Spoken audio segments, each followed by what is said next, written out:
Saint Pierre d'Alcantara, Traité de l'horizon et de la méditation, chapitre 11. De la demande. Après avoir présenté une si riche offrande, nous pouvons en toute assurance demander en retour différentes grâces.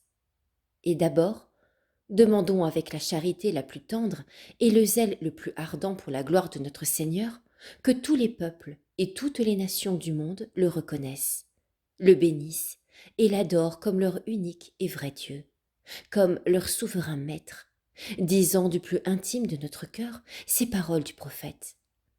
Que tous les peuples, Seigneur, vous adorent, que tous les peuples vous rendent honneur et gloire. Psaume 65. Prions ensuite pour les têtes de l'Église, qui sont le pape, les cardinaux, les évêques, et puis pour tous les autres ministres et prélats inférieurs, afin que Dieu les dirige et les éclaire de telle façon qu'ils conduisent tous les hommes à la connaissance de leur Créateur et à l'observation de ses lois. Nous devons également prier, comme saint Paul le conseille, pour les rois et pour tous ceux qui sont constitués en dignité, afin que, par la prudence de leur conduite, nous menions une vie tranquille et paisible. Une telle prière est agréable à Dieu notre Seigneur, lequel veut que tous les hommes se sauvent et arrivent à la connaissance de la vérité. Prions ainsi pour tous les membres de son corps mystique. Demandons pour les justes que le Seigneur les conserve en sa grâce, pour les pécheurs, qu'il les convertisse, et pour les défunts, qu'il les délivre miséricordieusement de si grandes souffrances et les conduise au repos de la vie éternelle. Prions pour tous les pauvres infirmes, les prisonniers, les captifs, etc. Demandons à Dieu, par les mérites de son Fils, qu'il les assiste et les délivre de tout mal. Après avoir prié pour le prochain, prions pour nous-mêmes. Chacun, s'il se connaît bien lui-même, sera averti par ses propres besoins de ce qu'il doit demander. Néanmoins, pour suivre un chemin plus facile et plus sûr, nous pouvons demander les grâces suivantes. Premièrement, demandons par les mérites et les souffrances de notre Seigneur le pardon de tous nos péchés et la grâce de ne plus les commettre. Demandons un secours spécial contre ces passions et ces vices vers lesquels nous avons plus de pente et qui sont pour nous la source de plus de tentations, en découvrant toutes ces plaies à ce céleste médecin, afin qu'il les guérisse et nous les enlève par l'onction de sa grâce. Secondement, demandons ces hautes et nobles vertus qui sont l'abrégé de toute la perfection chrétienne, la foi, l'espérance, l'amour, la crainte, l'humilité, la patience, l'obéissance, le courage pour toute espèce de sacrifice, la pauvreté d'esprit, le mépris du monde, la discrétion, la pureté d'intention et autres vertus semblables qui sont au sommet de cet édifice spirituel. La foi est la première racine de la piété. L'espérance est comme un levier qui la soulève de la terre au ciel et un remède contre les tentations de cette vie.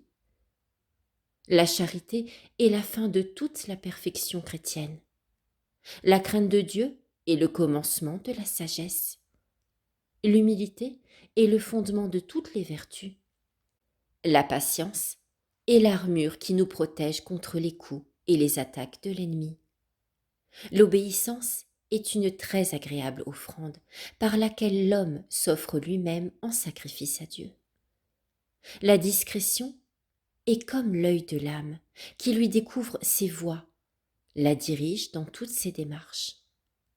La force est comme le bras qui exécute toutes ses bonnes œuvres.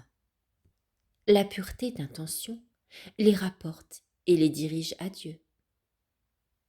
Troisièmement, demandons ces autres vertus qui, très importantes par elles-mêmes, ont encore l'avantage d'être un rempart pour celles qui leur sont supérieures.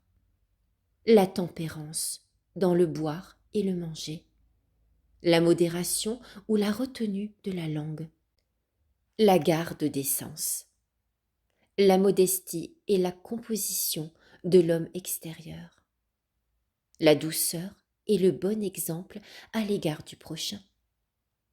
La rigueur et la sévérité envers soi-même, et d'autres vertus semblables. Après toutes ces demandes, on terminera par celle de l'amour de Dieu. Que ce soit celle sur laquelle on insiste le plus, et laquelle on emploie la plus grande partie du temps. Qu'on demande au Seigneur cette vertu du plus intime de l'âme, et avec les plus ardents désirs, puisqu'en elle consiste tout notre bien. Ainsi, on pourra faire cette demande en ce terme. Demande spirituelle de l'amour de Dieu. Par-dessus toutes ces vertus, Seigneur, donne-moi ta grâce pour que je t'aime de tout mon cœur, de toute mon âme, de toutes mes forces et de toutes mes entrailles, ainsi que tu me le commandes.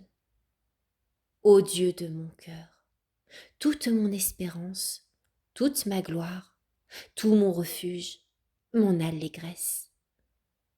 Ô bien-aimé des bien-aimés, ô mon glorieux et ravissant époux, époux suave, époux qui fait savourer à mon âme un miel si pur. Ô délice de mon cœur, ô vie de mon âme, ô joyeux repos de mon esprit, ô beau jour de l'éternité, ô lumière sereine des plus intimes profondeurs de mon être, ô paradis verdoyant et fleuri de mon cœur, ô aimable principe de mes joies et suprême rassasiement de mon âme. Prépare, Dieu que j'aime, prépare en moi, ô tendre Maître, une demeure agréable à tes yeux, afin que selon la promesse de ta sainte parole, tu viennes vers moi, tu viennes prendre en moi ton repos. Fais mourir en moi tout ce qui déplaît à tes yeux, et daigne m'accorder d'être en tout selon ton cœur. Blesse, Seigneur, le plus intime de mon âme avec les flèches de ton amour, et enivre-la avec le vin de ta parfaite charité. Oh, quand viendra ce fortuné moment? Quand me sera-t-il donné de te plaire en toutes choses? Quand sera mort en moi ce qui t'est contraire? Quand serai-je entièrement à toi? Quand cesserai-je d'être à moi? Quand, ô mon bien-aimé, seras-tu mon unique vie? Quand t'aimerai-je du cœur le plus enflammé? Quand m'embrasera toute la flamme de ton amour? Quand serai-je tout liquéfié, tout transformé en toi par ta toute puissante suavité? Quand ouvriras-tu à ce pauvre mendiant? Quand lui découvriras-tu ton royaume, ce beau royaume qui est au-dedans de moi et qui n'est autre que toi-même, avec toutes tes richesses? Quand me raviras-tu? Quand, ô mon bien-aimé, m'enlevant, me transportant tout entier en toi, me cacheras-tu dans ton cœur de manière que je ne paraisse plus jamais? Quand, brisant tous les obstacles et toutes les chaînes, me feras-tu un esprit avec toi, de manière que je ne puisse plus me séparer de toi? Ô bien-aimé, bien-aimé, bien-aimé de mon âme, ô délice, délice de mon cœur, exauce-moi, Seigneur, non à cause de mes mérites, mais à cause de ton infinie bonté. Sois mon maître, ma lumière, mon guide, mon secours en toutes choses, afin que je ne fasse, que je ne dise rien qui ne soit agréable à tes yeux. Ô Dieu, mon bien-aimé, ô mon cœur, ô bien de mon âme, ô mon doux amour, ô mon inénarrable plaisir, ô ma force, viens à mon aide. Ô ma lumière, daigne me guider. Ô Dieu de mon cœur, pourquoi ne te donnes-tu pas aux pauvres? tu remplis le ciel et la terre. Et mon cœur, tu le laisses vide? Toi qui revais les lys des champs, qui prépares la pâture aux petits oiseaux, qui nourris les vers de la terre, pourquoi m'oublies-tu? Moi, qui pour toi a oublié tous les mortels? Je t'ai connu trop tard. Bonté infinie, je t'ai aimé trop tard. Beauté si ancienne et si nouvelle, qu'il est digne de larmes le temps où je ne t'ai point aimé, que j'étais à plaindre, puisque je ne te connaissais pas, que j'étais aveugle, puisque je ne te voyais pas. Tu étais au-dedans de moi, et j'allais te chercher dehors. Mais puisque enfin je t'ai trouvé, ne permets pas, Seigneur, par ta divine clémence, que je t'abandonne jamais. Et s'il est vrai qu'une des choses qui te charment le plus, et qui font à ton cœur une plus grande blessure, c'est d'avoir des yeux pour savoir te regarder. Je t'en conjure, Seigneur, donne-moi de tels yeux pour te voir. Je veux dire les yeux simples de la colombe, des yeux chastes et purs, des yeux humbles et amoureux, des yeux remplis de dévotion et de larmes, des yeux attentifs et clairvoyants pour connaître ta volonté et l'accomplir.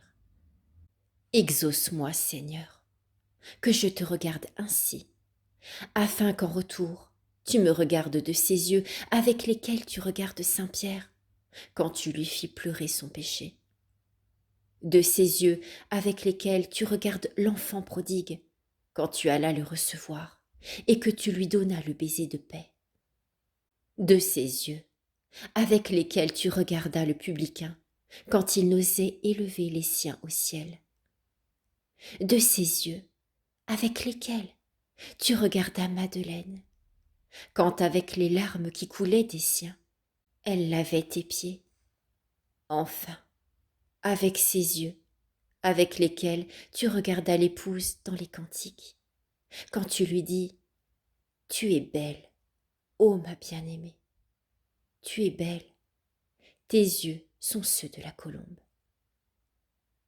Seigneur, cette grâce je te la demande, afin que, satisfait des yeux et de la beauté de mon âme, tu lui donnes ces ornements de vertu et ces grâces qui te la fassent trouver toujours belle. Ô très haute, très clémente, très bénigne Trinité, Père, Fils et Saint-Esprit, un seul vrai Dieu, sois Seigneur ma lumière, mon guide, mon aide en tout. Ô Père tout-puissant, par la grandeur de ton infini pouvoir, arrête et fixe ma mémoire en toi, et daigne la remplir de saintes et dévotes pensées. Ô Fils très saint, par ton éternelle sagesse, illumine mon entendement et orne-la de la connaissance de la souveraine vérité et de mon extrême bassesse. Ô Esprit Saint, amour du Père et du Fils, en ton incompréhensible bonté, fais passer en moi toute ta volonté, et embrase-moi d'un si grand feu d'amour que les plus grandes eaux ne puissent l'éteindre. Ô Trinité Sainte, mon unique Dieu et tout mon bien, oh, si je pouvais te louer et t'aimer, comme te louent et te bénissent tous les anges. Oh, si j'avais l'amour de toutes les créatures, que de bon cœur je te le donnerais et m'en dépouillerais pour toi. Ce serait encore trop peu pour t'aimer comme tu le mérites. Toi seul te peux dignement aimer et dignement louer, parce que toi seul comprends ton incompréhensible bonté, et ainsi toi seul la peux aimer autant qu'elle le mérite, de manière que dans ton cœur seul, ô grand Dieu, s'observe la justice de l'amour.